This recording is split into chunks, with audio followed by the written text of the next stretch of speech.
कारण स्थळ निरीक्षण नाही, जवळपास आपले 35 ते 40 रस्ते मोजून झाले. पण हा रस्ता काय घेतलाय खुलेकरणासाठी की काशी विश्वनाथ नाही आता तुमची आणि आज पहिला दिवस रावणाचा.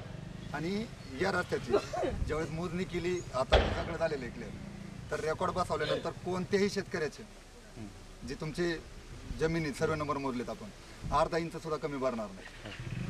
जे क्षेत्र भरून दोन्ही बाजूचे क्षेत्र भरून शिल्लक जे राहिले ते शिवचं पकडलं. मग ते 0 पासून 70-80 किती भरते, कारण आपल्याला माहित नाही आपल्या पूर्वजापासून कोणी. आता आपण म्हणतो इथून वय वाटे माझी आणि इकडे कसा रस्ता निघाला, हे पूर्वीपासून कुठं बदल झाला हे कोणी सांगू शकतं का? आपण आपल्या आजोबांचं पंजोबांचं सांगू शकतो का?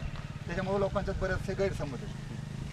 ते बिलकुल करून घेऊ नका, कारण जिथं आता हद्दी खुणा येतील कुठे येतील एक्झॅक्ट ज्यावेळेस हे नकाशे कुठले ब्रिटिशकालीन नकाशाप्रमाणे हे रेकॉर्ड बसवलेले आणि ज्या हद्दी खुणा येतील त्या जागी आपल्याला ब्रिटिशकालीनचे आपण बसवलं तिथं पहिले नंबरी येते, पहिले खाना खुणा येते, उरळ येते.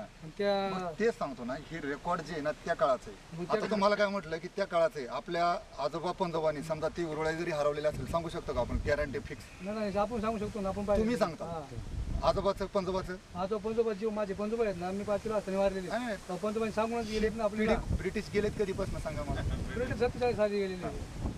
तेच सांगतो त्या पिरियड मध्ये. म्हणून ह्या ज्या चालल्यात ना ह्या कुठेही इकडे तिकडे नाही. तुमचं एकच सगळ्यात महत्वाचं, तुमचं क्षेत्र जर पूर्ण भरतंय काय संबंध आपलं काही बाकी काही नाही. आणि हेच आमचा एक शासन काय म्हणतंय एक प्रॉब्लेम असा आहे, आता खाल्ला कोण शिव मोजायची आमच्या क्षेत्राला भरलं कोण कुतुळ ते श्रीगोंदा रोडे. तुमचा प्रॉब्लेम तुम्हाला त्या दिवशी सांगितला नाही, ते माझे भाऊ होते, मला माहित नाही. फोन आलता, मी त्यांचं परत बोललो, मी स्वतःहून परत फोन केला, कारण शंका कुणाची राहिली नाही पाहिजे. कारण हे काही तर आपल्या गावाचा विषय ज्याच्या 7 क्षेत्र आहे तेवढं मला एक सांगण्याचं तात्पर्य की हे एका गावाचा विषय नाही की चुकीचं करून अख्ख्या महाराष्ट्रात ही जी बातमी ना अख्ख्या महाराष्ट्रात महसूल मंत्र्यापर्यंत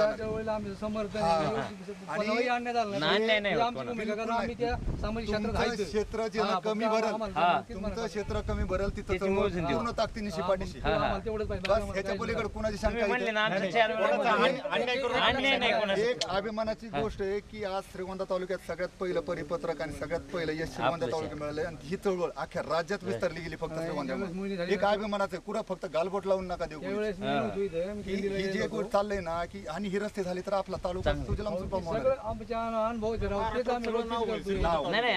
रोड मॉडेल करा, रोड मॉडेल करा म्हणून महाराष्ट्रात पहिली पाहिलं ना, ऐकलं ना, 2 महिने झालं चाललं होतं तुमचं काटा बसवायचं. विचार केला. महाराष्ट्रातली पहिली पानंद रस्त्याची बैठक श्रीगोंदा तालुक्यात घेतली महसूल मंत्र्यांनी. का घेतली? BC द्वारे झाली पहिली बैठक. का तर श्रीगोंदा तालुका रोड मॉडेल करायचा म्हणून जी कामाची गती बघू. मग विचार करा त्याला प्रतिसाद आपण किती दिला पाहिजे. अख्खा तालुका जर रोड मॉडेल झाला, लोकांच्या आडी अडचणी किती लोकांचं अख्ख्या राज्याला देशाला जाणार आहे. आणि विकास किती होणार आहे तुम्हाला सांगा? ट्रॅक्टर मध्ये काढून इथे आणून टाकतो तिथं आता चेअरमन आता सगळ्यांनी याच्यात सगळ्यांनी सामूहिक सांगा सगळ्यांना की आमची सगळ्यांची सहमती या कार्याला. म्हणजे काय होतं, काम करायला आपल्याला सोपं जातं. आहे सगळ्यांची सहमती, सगळ्यांनी सांगा. हे कुणाचं वैयक्तिक माझा पण नाही शेजारी, आम्हाला काय आमचं काय आहे का कुणाचं? आम्ही काय येतो करतोय? सगळ्यांची सहमती आहे. सगळीकडे फिरवा कॅमेरा, सगळ्यांना दाखवा, सगळे शेतकरी येतात. अख्ख्या राज्याला जाणार ही माहिती, एवढं सांगतो मी. अन्याय नाही झाला पाहिजे. अजिबात